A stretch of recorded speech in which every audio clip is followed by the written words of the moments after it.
Let's dive into your first period story and paint me a picture. How old were you? Where were you? Who was around you? What happened? I was 11 and my mom and I were sewing. I did 4-H. I grew up doing all kinds of 4-H projects. And so we were working on making a dress for me to show in 4-H. And I we were my parents used to have a hot tub, and when the cover was on, we would lay the material out over the cover of the hot tub and like to, put the pattern pieces on and cut them out and stuff. And so we were doing that, and there was a bathroom right behind us, and I needed to go to the bathroom. So I went in there and I came back out and I kind of stood there by my mom for a couple of minutes, and like I was looking at the floor. I didn't want to look at her, and I was like, so I just started my period. And my mom was like, "Oh, okay, well there's pads in the other bathroom." And I'm like, "Okay." So I went up to the other bathroom and got one of those, and that was it. That was, I mean, she never asked me anything. She didn't like try to talk to me about it. It was just like, "There's pads in the bathroom." Yeah. Okay. And how old were you there again? 11. 11. And so, and previous to that, how did you know it was like you said, I got my period? Had she talked to you before that age? No, we had we at my school we started sex ed in I think it was third grade. No, fifth grade. My kids start in third grade. We started in fifth grade, and so I just learned about it at school. Mm-hmm. Like they separated the boys and the girls, and for the girls we learned all about, the female anatomy and what was going to happen and all of that. And so that was how I knew. Okay. And then as you went on into your teenage years, there still was no conversation coming up around periods or anything like that. Um, No, not until I got cancer. That was the oh, first time we ever, yeah, I had cancer when I was 18, cervical oh, cancer. And I'm that so was the first sorry. time we ever had any kind of conversations about it at all. Mm. And so, and had you been on birth control before then at all? I had been off and on, yeah, Mhm. because my periods were so, they were like when I was 16, my family doctor put me on birth control because I would bleed for 15 days, stop for 2 or 3 days, and start right back up again. So Mm. I mean, I was on a period more often than I was off it. And so he put me on birth control then. It was a low dose to try to regulate things. Yeah. And it worked really well. But then when I got cancer, I had to go off it for quite a while.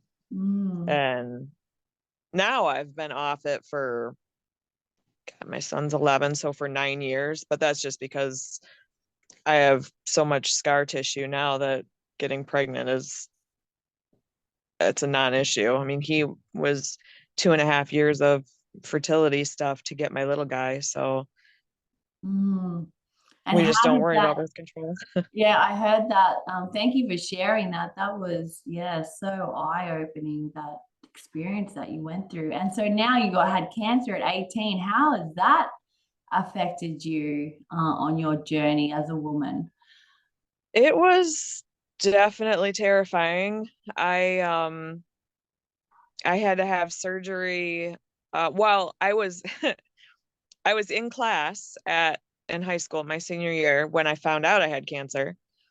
Um, because I had a pager at the time, and my mom started blowing up my pager with all these 911s.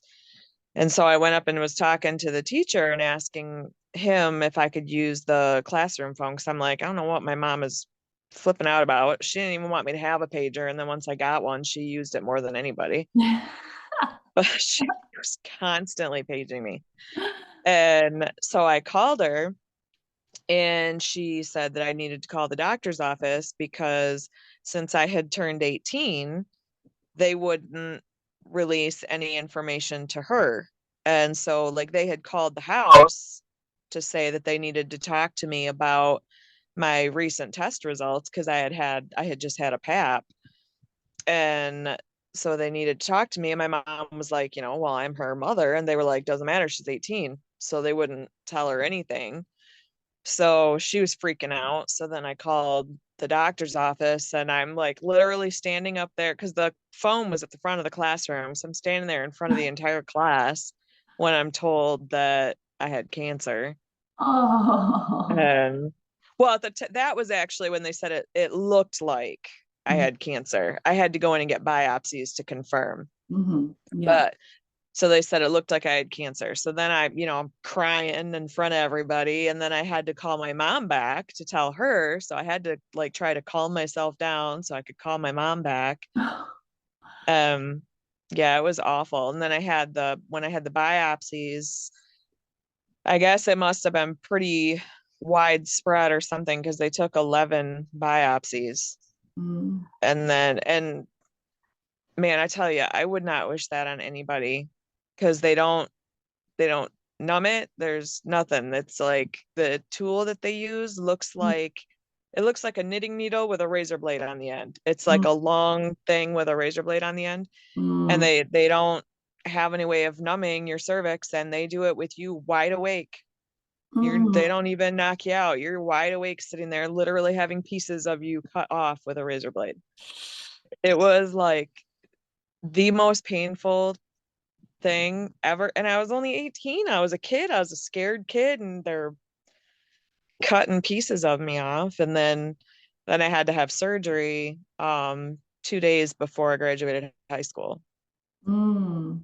Wow. And then what happened after that? You were in recovery and you've been in recovery ever since, or? Yep.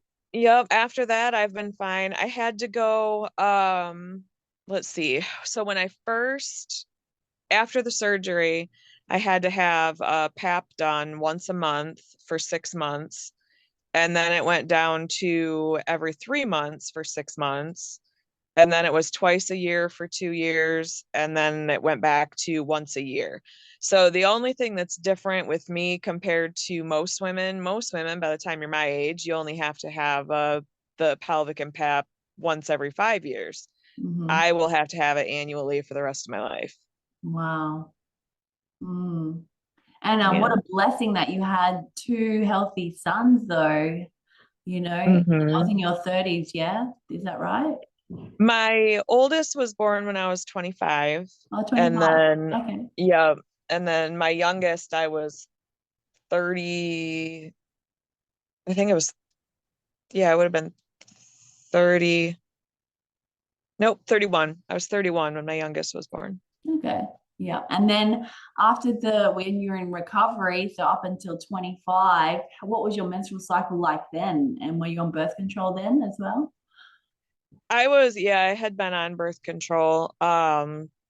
But I'd been back on it by then, and I was on it for years and years and years. And the kind that they put me on, it was called Seasonal, and it was one that made it so you only had a period once every 3 months. Mm-hmm. And so because mine are so heavy, they were like, okay, you can't be losing this much blood all the time. So they changed it so that I was on that one where I only had a period every 3 months. And that was fabulous up until it stopped working. I mean, I was on it for years and it worked great. And then after a while, I started having breakthrough bleeding, and then it just didn't work at all anymore. I mean, the birth control part of it worked, but as far as regulating my cycle like it was supposed to, it quit working. So then I was on NuvaRing for a while. And then I found out they never should have put me on that because of having cervical cancer before, because the NuvaRing sits right against your cervix. So it's like Mm. putting those hormones right there. So I had to stop that and go back on the pill. And then I went off it. So when my husband and I were planning our wedding, we had talked to the doctor and they had asked, when we were planning on starting to have kids. And we were like, we want kids right away. Like on the honeymoon, I want to come home pregnant. I don't want to Mhm. go to the honeymoon pregnant, but I want to come home pregnant. And so they were like, okay, well, you've been on birth control for a whole lot of years. Mm, So they had said you're going to want to go off it probably about 6 months before the wedding. mhm, And so I went off my birth control. I didn't go off it that early, thankfully, but I went off it. Um, it was a couple months before the wedding, anyways, a few months before. And within 2 weeks, I was pregnant. wow. Wow. Didn't find out I was pregnant until I was 6 weeks along. But so yeah, at our wedding, I was 8 weeks pregnant. Wow, Yeah. that's a huge blessing that you fell so quick with everything that you'd been through. Yeah. Wow. Okay. And so Yeah. how do you think, well, let's just go back to your mom. How do you think her attitude and how she, the conversations, the limited conversations she had with you affected your journey with your own menstrual cycle? Hang on just a second. What? Honey, I'm on a meeting at 11:30 in the morning. Did you eat your breakfast your dad made? All of it? Okay, have at it. Enjoy. You're welcome. Love you, Bubs. Sorry. It's my youngest kid. Um, I I had my friend Jess. We've been best friends since third grade. We still are. She's my absolute, she's my ride or die. And her mom and I were really close. So because I couldn't talk to my parents, if I needed somebody to talk to about anything like that, I always talked to Jessica's mom. Ah, So, I mean, I had somebody that I trusted that I knew I could go to. mhm, But as far as how it affected things, I mean, I think that that probably plays a part in why I've never paid attention to anything because growing up, I mean, I really didn't have any reason to. It was like, oh, I started, okay. Like I didn't even until I started having like the basically being on one constant period for months until that started, I never even tracked it, paid any attention to, when I was due to start or anything. And so, because I mean, I didn't know how, I didn't know that I was supposed to, I didn't know anything about any of that. So I never did. And then when all of that started going on and they put me on the birth control, being on birth control was really my way of tracking it because I knew like 2 to 3 days after I started the sugar pills, basically the inactive pills, um, I knew I would start. So that was kind of how I tracked it. And now I have a app on my phone that's it's a calendar app, but it's a period calendar. So mhm. it will pop up with reminders and say, you're due to start in 2 days, you're due to start in one day. And then if I forget to put that I started in there, it'll pop up after a couple days and say, did you forget to input your period? Very good.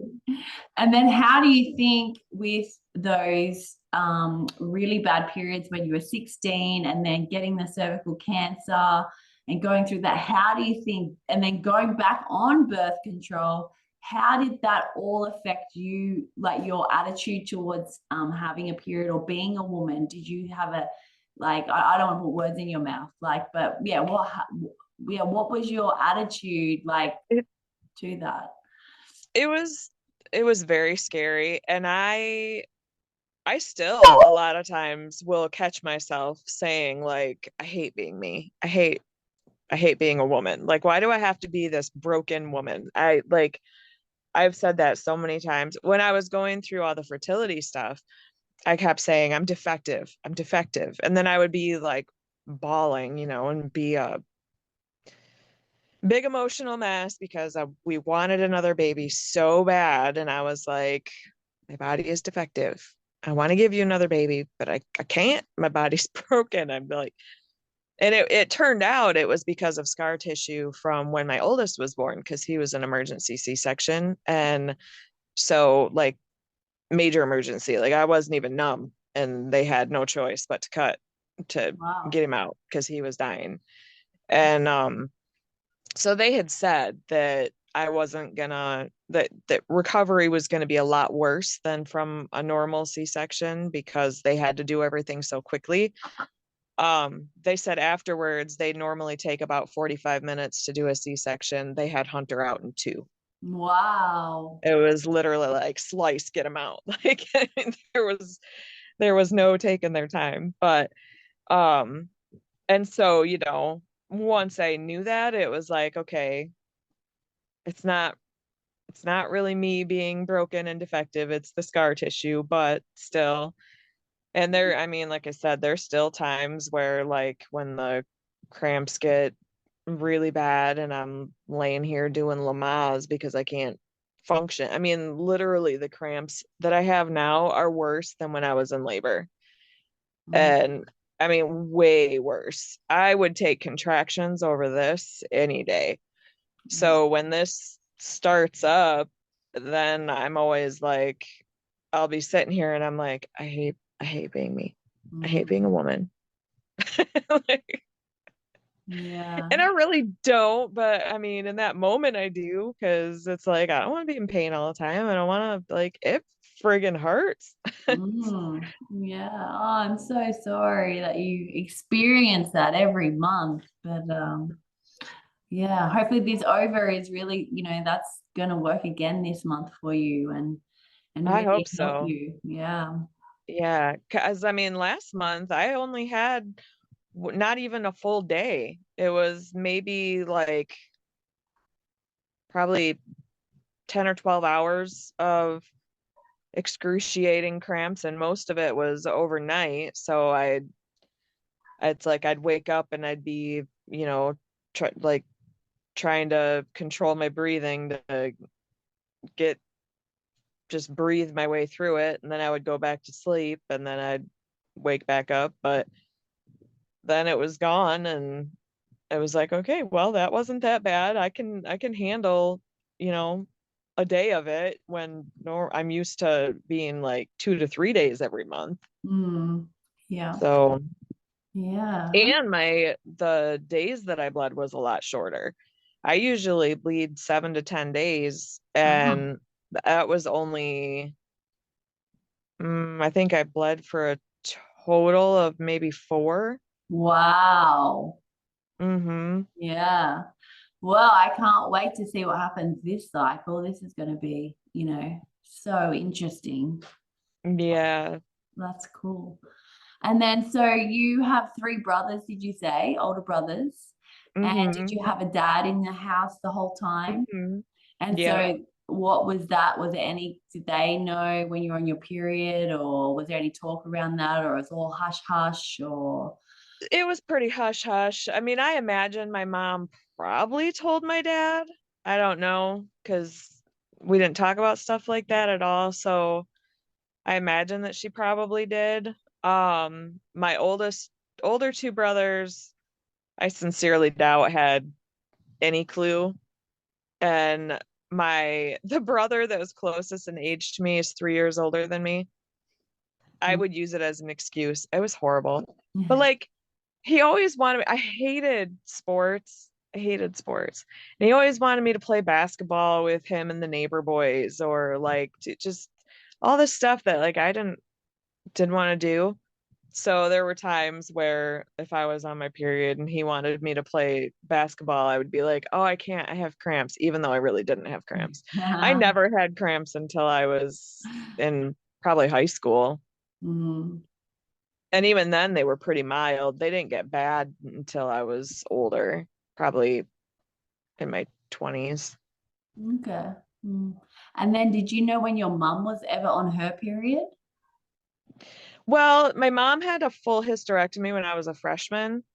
Okay. So, I mean, really the only way I would have known before that would have been if I saw anything in the trash. But no, she definitely didn't talk about it at all. Mm.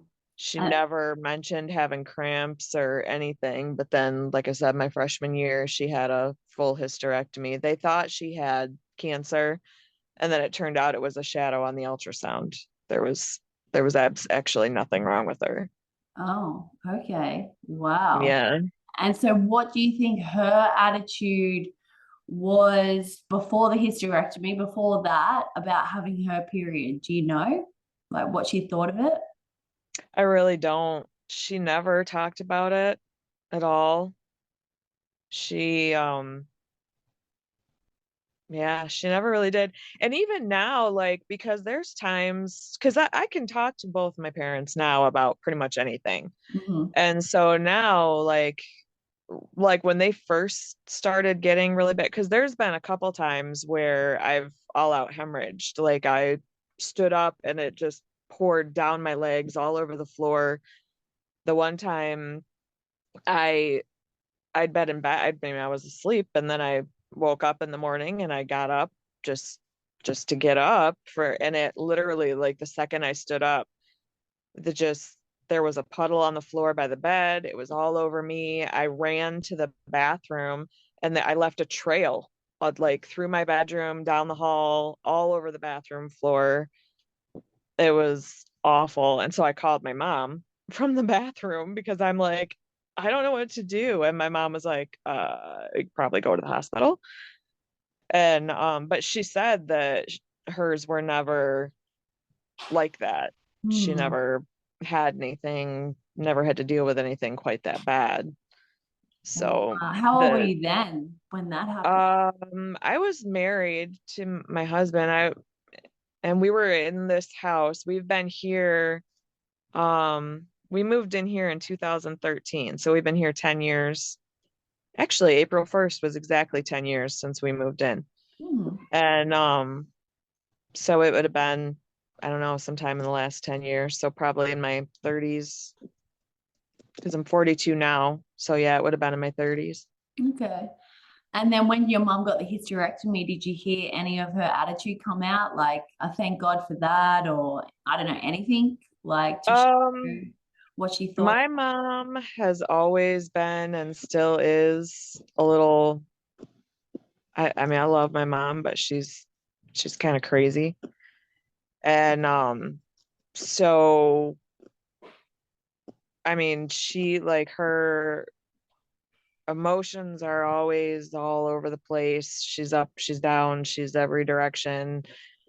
My dad and I are pretty sure she has some version of Munchausen's because she will do things to get attention, basically, Hmm. and like do things to herself to, she wants everybody to feel sorry for her, and she'll, I don't know. So it's one of those things that it's like, even if she does talk about it, you can't, it's like, how do you know what to believe? But we have talked a little bit recently about her hysterectomy because the I talked to her and my dad actually both about it because my doctor had wanted me to get a hysterectomy, and they started pushing for me to get one probably 4 or 5 years ago.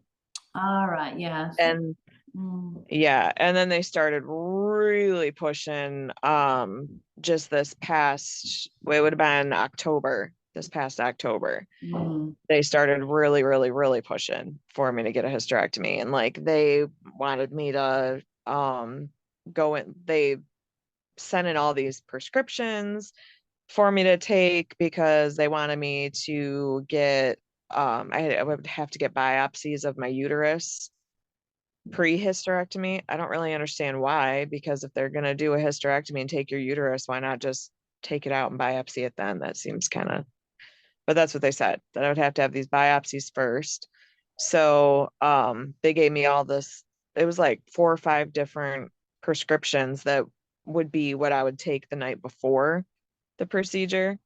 mm. But and I picked them up, but then they just got put in the cupboard, and I never ended up scheduling the biopsy because I don't want to have a hysterectomy. Like I figure God gave me these parts for a reason, and unless I end up with cancer again, I'm going to keep my body parts where they are. Mm, But my parents both were like, you need to just get it done. Just get it done. You'll feel so much better. okay. And I'm like, I don't know that I would feel better. And with all that, how your mom is a bit like that emotions that are coming up and trying to get attention, how do you think that has played out in you? Did you carry any of that in your teenage years or 20s, or how did that influence you? Um, well, another one of the things about my mom and this would be the biggest thing that has affected me. I actually ended up in counseling for quite a while because of it. My mom is the queen of guilt trips. Like she can make anybody feel guilty about anything that you don't even have to have been there. You could be out of state when whatever happened, and she will find a way to make you feel like it was your fault. And she's always been that way. And um, like I remember one time because my mom is a pathological liar, and she was always hiding things from my dad. Like because she didn't pay the bills on time. It's not because she didn't have the money. My mom didn't work until I started school, and then she worked at the elementary school that I went to. She actually still works there. But my dad is a manufacturing engineer. He was, the main breadwinner in our house. And he gave her the money to pay the bills, but she was just always spending it on who the heck knows what. And so then bills would fall behind. So she would hide the mail from my dad. She didn't want him to see the bills. So Mm, there were times where if she was going to be home later, she would tell me to go get the mail and put it under my pillow so that my dad wouldn't see it. So then she's dragging me into her lies. mm, And I was really close to my dad. I still am. I'll always have been really close to my, I've always been a daddy's girl. mm, And I remember one time when I had forgotten to get the mail and she was just losing her mind, screaming at me. And then after that, I was just like, you know what? I'm not playing this game anymore. I'm not like, if you want to lie to dad, that's your problem. I'm not going to do it. I'm mm. not getting drug into this. So Wow. then she would tell me to get the mail and I wouldn't do it. And so the one day she told me that if they ended up getting a divorce, it was going to be my fault because I didn't hide the mail from him. And Mm. I'm like, um, if you end up getting a divorce, it's going to be your fault for not paying the freaking bills to begin with. Like, don't put that on your teenage daughter. I was like 16 or 17 when she said that to me. Mm. And she's always been that way. Wow. She's just the queen of guilt trips. And um she got on this kick for a while where her it was like her new favorite way to get attention was to call me and tell me she was going to kill herself. And that was when I ended up in counseling, Mm. was after like the third or fourth time that she did that. And it's like the first time she did that, I almost lost my job because I was at work in Grand Rapids. I worked at um a it was a financial advisory firm, and I worked there during tax season. So I mean, we were super busy. I was working 80 plus hours a week. And I mean, there were times I would be at work until 2, 3 o'clock in the morning, and then I had to be back to work at 7 in the morning. Mm. And it was the middle of the day, and she called me and told me she was going to kill herself. And I went to my boss and was like, I gotta go. And I jumped in the car and took off. And it was about probably hour and a half drive to my parents' house. And so it wasn't like I could, go check on her and go back to work. I Mm. mean, after driving an hour and a half there and an hour and a half back. So I got in big trouble with work for that, for leaving. And even when I told them what had happened, like they didn't care. Wow. So, and she didn't care that I about lost my job because of it. For her, it was, oh, that got me a whole lot of attention. So I'm going to keep doing that. So then she she kept doing it. And Wow. Wow. And yeah. you've had this type of behavior in your life ever since you were young as well as a wow. Wow. Mhm. And my one brother is just like her. Really? Really? Yeah. The rest of us, me and my other two brothers, we're the ones that can see what they're like. Don't want to be like that. Randy is just like her. Mm. And what's funny is he will point out the things that drive him crazy about her. And I'm like, yeah, but you're just like that. You do the exact same thing. Like he can't see it in himself. He can see it in her and it drives him nuts, but he can't see it in himself. And I'm like, I just, What I about don't your know. dad in all of this? My dad is not like that at all. My dad and I are so much alike. Like my dad, so my mom has always been like right now she's 74 going on 100. My Mm. dad is 74 going on 30. Okay. And he's always been that way. And that's how I am. Like I'm like I just I don't want to focus on it. Like I have MS, so there's times where, I have a lot of bone pain or nerve pain, things like that. And a lot of times it's funny because I'll like something will happen and my husband will be like, are you okay? Like, what's going on? And he's like, I never even know when you're in pain because you don't tell me. And I'm Mm. like, yeah, because I don't want to be like my mom. Uh, I don't want to be like this person that just all they ever talk about is all their aches and pains and problems and this is wrong and that's wrong. Like, I just want to go through life and pretend like it's not there. mm. So Wow, I just, that's so conscious of you to change that behavior that you could easily be conditioned to fall into, just like your brother. yeah, I'm glad that because my parents are still married. They've been married for 50, let's see, they're 74. So they've been married. June will be 54 years that they've been married. They got married when they were 20. Okay. And I don't know how he puts up with it other than he goes out in the garage a lot. He spends a lot of time in the garage. And then my dad he's always been into carpentry and he's really, really good at it. He does a lot of woodworking stuff. He builds like wishing wells and all kinds of everything. And the all the machines that he uses for that, all the tools used to be his garage is 2 stories and they used to be in the top of the garage. But it got to a point where it just wasn't safe for him going up and down the stairs anymore. So him and my brother got all that stuff into the house and it's in my parents' basement now, Okay. which yeah, it's still stairs, but the stairs are a lot safer what's in the house because the garage they were super steep and there's no handrail. Hmm. Whereas in the house, it's a regular staircase. You've got a handrail. Plus, my parents' house has a walkout basement. So if he ever didn't want to do the stairs, he could just go outside and around the, go around the house to the other side of the house and come in there. So he's got his woodworking shop in the basement now. So he spends a lot of time down there too. So I think that's how he keeps his sanity. He hides from my mom.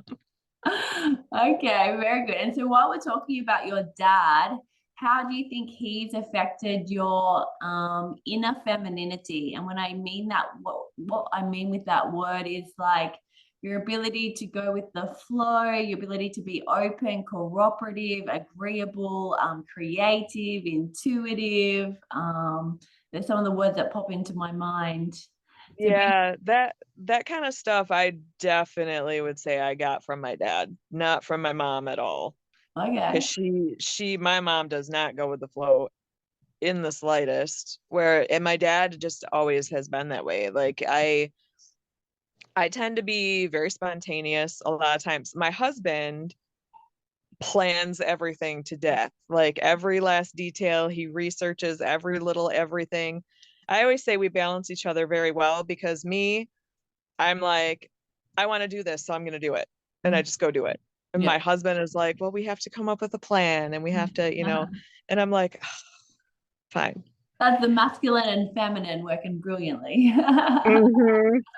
Yeah, we like my not my Durango that I have now that I drive. I did put the time and effort into researching before I bought that car. I did that basically to appease him. But when I bought my minivan that I had before that, I literally I I had an old clunker junker van that was falling apart and I got mad at it and because it started making some noise and I was just like, I am sick of this crap. So I literally came home, got on my laptop, found a dealership that had a van that I liked, sent them an email and asked if they delivered vehicles as far as where I live because I live probably like 50 miles from them and they were like, yeah, that's no problem. And I was like, cool. And I got the loan right then and they delivered it the next day. Like that's how I operate. Yeah. My husband is like, let's take 6 months to look into every little detail about the vehicle and every little possible everything. Yeah. But my dad, he's just very easygoing, very, if plans change, whatever, like doesn't matter. It's not a big deal. Just keep a smile on your face and go with the flow. And because my dad has always been into like the woodworking and crafty type things, like, I've always been into that kind of stuff too. My grandma taught me to knit and crochet and cross stitch. My mom taught me how to sew. And so like those are my most favorite things in the world to do. I love to make stuff. I Yeah. I love to make anything, Mhm. anything. I do all kinds of crafts. I haven't in a while because I haven't had time, but normally I do. Okay. I have more yarn than most yarn stores. Like it's Yeah, so how does your femininity show up in your everyday life? So, and do you feel you're connected to it as well right now at 42? um I mean, I don't know that I would say connected to it really, just because it's not something I've ever really paid much attention to Hmm. up until I started this. I never, I mean, I just kind of go through life as it comes and I don't I don't know, I just have never really thought about it much, um but I mean, I am still very just I just kind of go with the flow and I'm incredibly empathetic. Like if I see somebody cry, I will probably cry. It doesn't matter. It could be a perfect stranger. It doesn't matter. Like knowing that somebody is in pain breaks my heart. And so I actually talked about that in the one video because I was talking about Yeah. my bracelet, my Yeah. empath protection bracelet. Yeah. But yeah, so I mean, I definitely like I feel all the emotions, and it's not necessarily always my emotions. I feel other people's, and it's it's bizarre. I mean, I've always had a lot of empathy for other people, but I know over the last probably 10, 15 years, it's gotten a lot stronger. Okay. Yeah. Just with getting older, do you think? Really, it's ever since I got pregnant with my oldest. Okay. I mean, up until then, I had never cried at a movie. No, I take it back. I had cried at one movie, Titanic. Wow. Wow. Titanic was the only movie that had ever made me cry.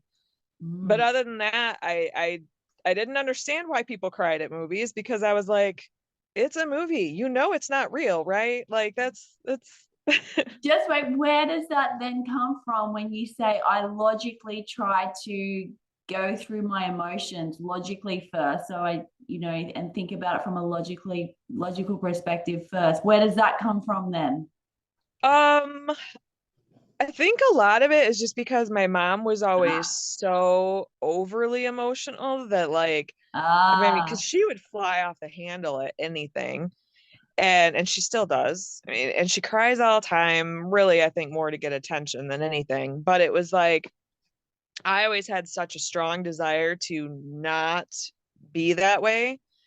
that like if I get upset about something, then I'm Uh, like, okay, let me think about this. It like, is it really as bad as it seems? Do I really have a reason to be this upset, or am I just being irrational? And and then I could usually calm myself down. Like when I was on the fertility drugs, like I talked about in that video, I yeah. literally had that conversation with my husband many, many times. He would be like, "What's wrong?" And I'm like, "Nothing.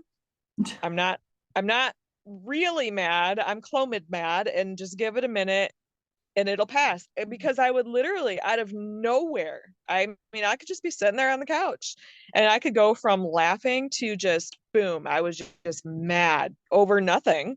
Yeah. And then it was like if I would just sit there for a few minutes and I'm like, okay, it's just the drugs, just give it a minute, and then it would go away and I'd be fine.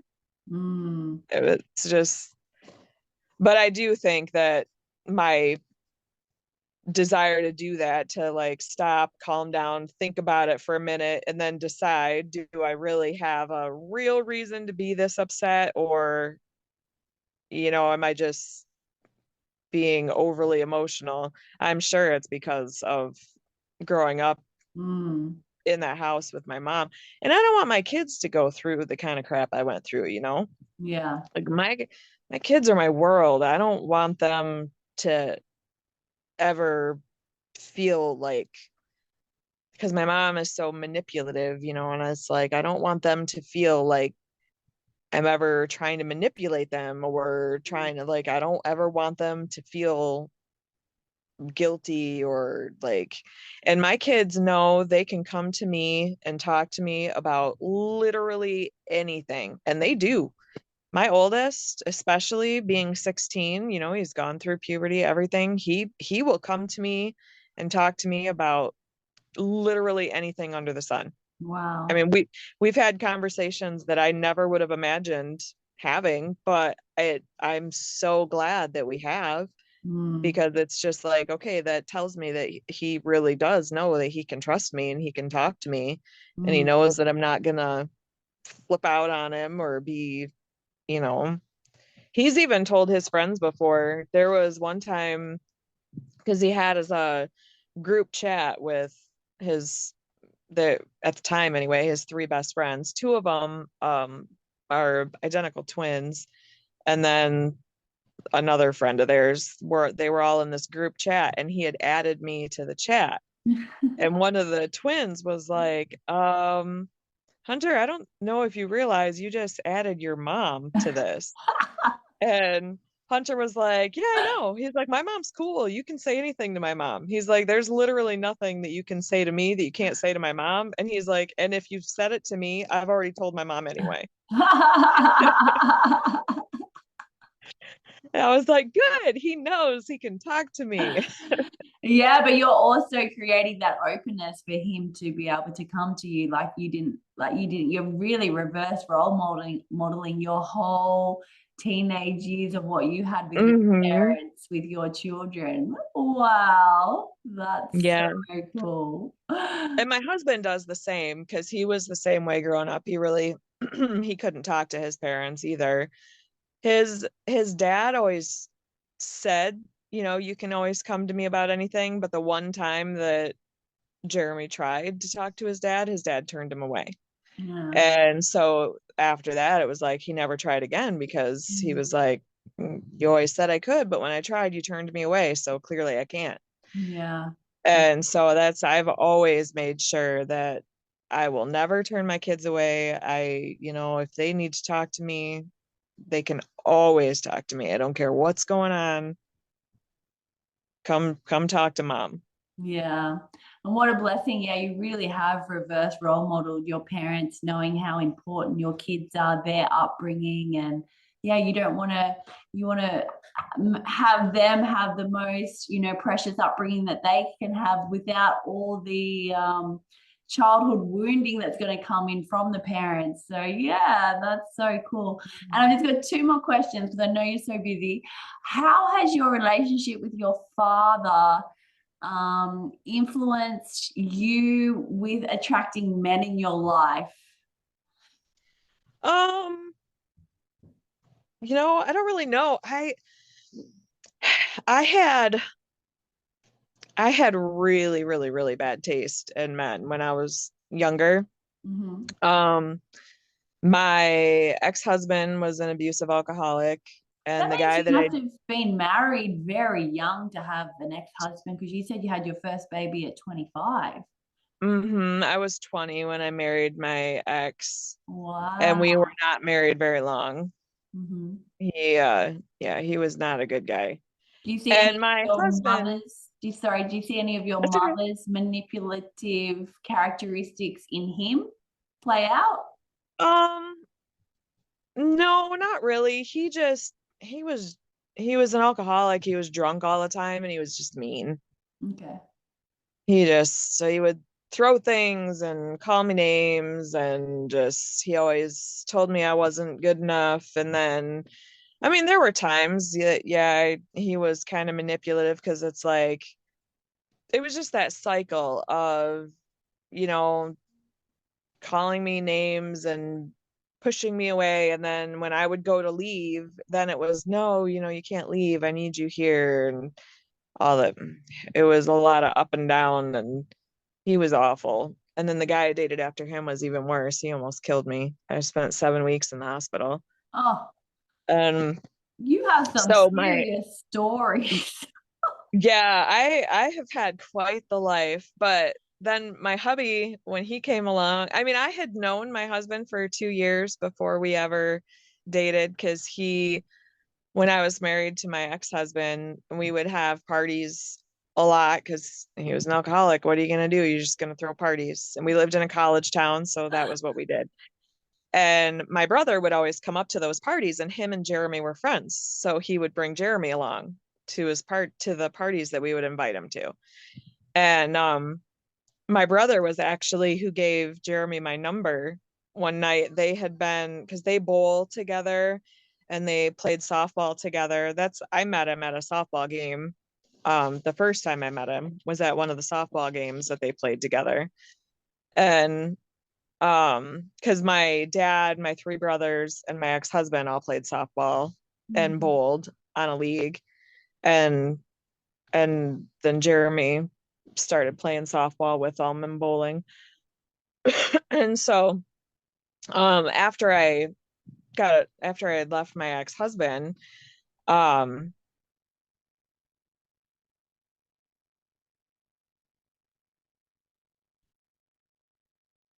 Oh, I lost you. or that I don't know, they thought I was cute or something.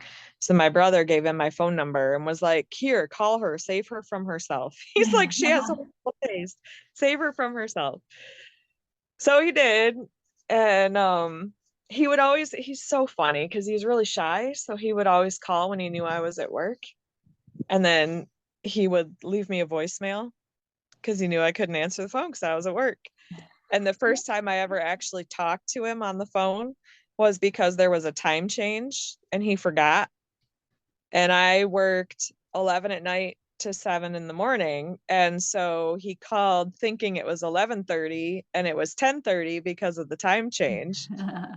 And so when I answered the phone and he was like, um, hi.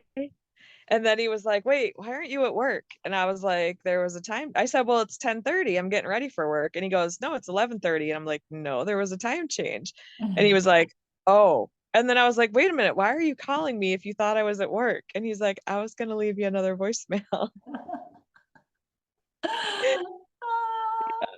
But then we had a very crazy whirlwind romance. Like I had told him over and over and over again that I wasn't interested in anything serious. I didn't want to be in a relationship. I really didn't want anything to do with guys because of I mean everybody had ever dated it. My first my first sexual experience was being raped by my boyfriend when I was 16.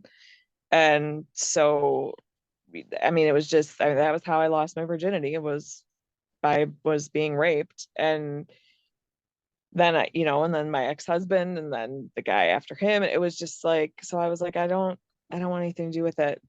But he was so sweet. And we would just talk for hours on the phone, and he would send me these super, super sweet emails. One of them actually ended up, I took a quote out of one of his emails and it was printed on our programs at our wedding. So No. now it's hanging in our hallway now. Um but yeah, he just was the sweetest guy. But it was like, as much as I kept saying, like, I don't want to be in a relationship, I don't want to be in a relationship. And he bought my engagement ring 2 weeks after our first date. And Well, he he knew. proposed He knew you one were week the after one. that. So yeah, he proposed 3 weeks to the day after our first date. And then we Wow. got married not quite a year and a half later. Wow. Wow. And it's how good that your brothers were looking out for you, or that one brother. And are you Hmm. really close with him then? That brother? Yeah, yeah, I was growing up, I was always closest to my brother Todd. He's the middle out of the three because they're all older than me, but Todd was the middle of the three boys. We were always the closest, but he moved to Florida just before Jeremy and I got married, and now he lives in Tennessee. But Randy and I were always the closest in age, so we were together all the time. And so, I mean, it's funny because Randy has always, like, he doesn't listen to anybody, but he will listen to me. Mm. So I mean, his wife, my parents, everybody, he has a lot of health problems. And he has incredibly, incredibly severe asthma. And like, they'll be telling him, you need to go to the hospital. Your inhalers weren't working, you can't breathe, you need to go to the hospital. And he won't listen. So then they call me and they're like, Jen, you need to get your brother to go to the hospital. And I'll call him and I'm like, Randy, you're either going to have to just take yourself to the hospital, or I'm going to have to get up, get dressed. Cause a lot of times it'll be like middle of the night. So I'm like, I'm going to have to get up, get dressed, drive to your house, kick your butt, get you in the car, and you're going to end up at the hospital anyway. So do you really want to make me go through all that? Or can you just go to the hospital? And he's like, fine. And he'll go. So he listens to me. But yeah, I'm the only brother that I'm really not very close to is my oldest brother. And I mean, we get along. I just don't see him very often. Is that the He's one? Who's the one that's a bit like your mum? Which one's that? That's Randy. Oh, That's that's the one Randy. that Ah, Yeah, that's the one that I have to rein in and get okay. him to Oh, that's very interesting. Wow. Yeah, And yeah. with all this work that you're doing on the feminine and that attracts the masculine, what would you love to like manifest in your life right now? Like, do you have what's your dreams? What would you like as tangible results? What do you want to see? Um, I mean, I don't really know.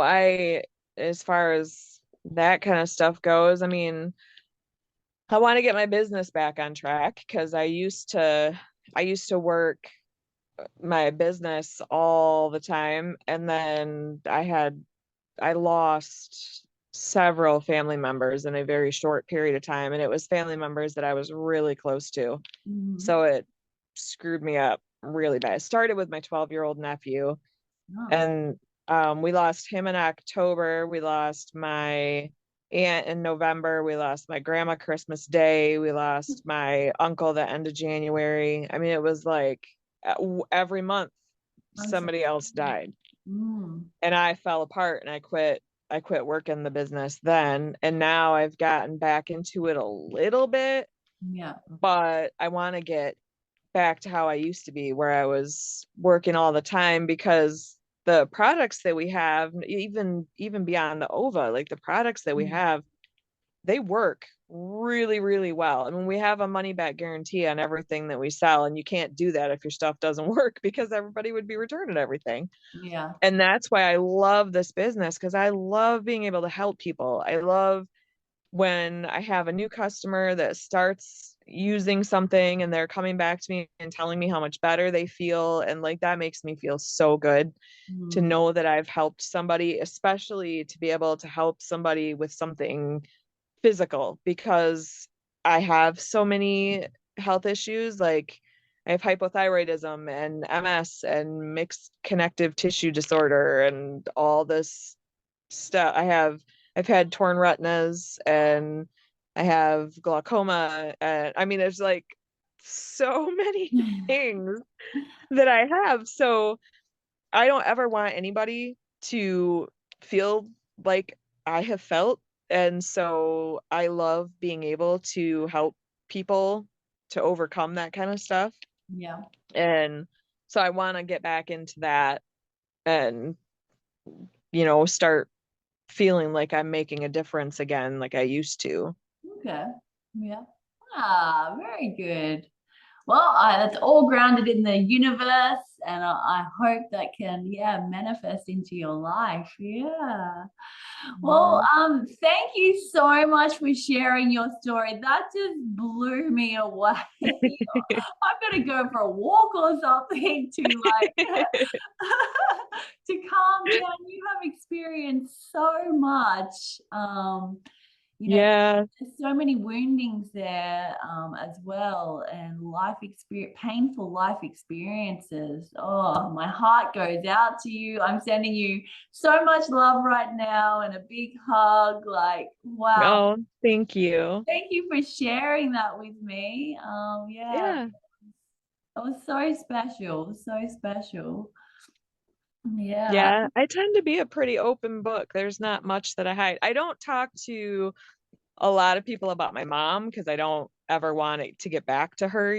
So like that's the kind of stuff you'll never see me talking about in my videos because my mom watches those. I mean, she's on Facebook. So I do tend to filter that kind of stuff out, but I mean, other than that, I'm pretty open. I've talked about being raped on Facebook. I don't really hide Mm. much. Do you think you've healed from that? Because that's a very traumatic experience at 16 that triggered a lot of, health issues in your life around that time.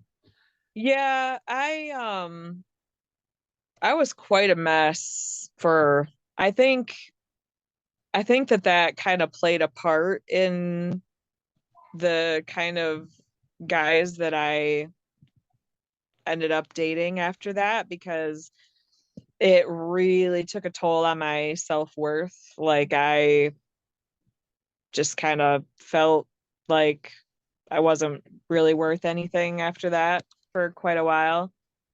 Um, and then Jeremy came along and kind of he changed my whole world. I mean, Wow. and I mean physically too. I had been in and out of the hospital a lot because I have mitral valve prolapse and I kept having issues with my heart going wacky because of that. And so I would end up in the hospital and I get migraines and I still do get migraines, but hardly ever. I mean, I get like maybe a couple a year now, where before it was like a couple a month. And I mean, there were times where the migraines were so bad that I would end up in the hospital and Mhm. had to get CAT scans and MRIs and all kinds of everything. And then it's like Jeremy came along and my stress level went from here to Wow. just he's so sweet and he just has a very calming presence. Like he's a very quiet, calm guy. And Mhm. so he kind of brings me back down to earth. And Well, go now and give him another hug because I think he's just like what a blessing to have like shifted your life and where your life headed, and now you have like two beautiful sons and a family. Like how special is that? Like from where yeah, you come from.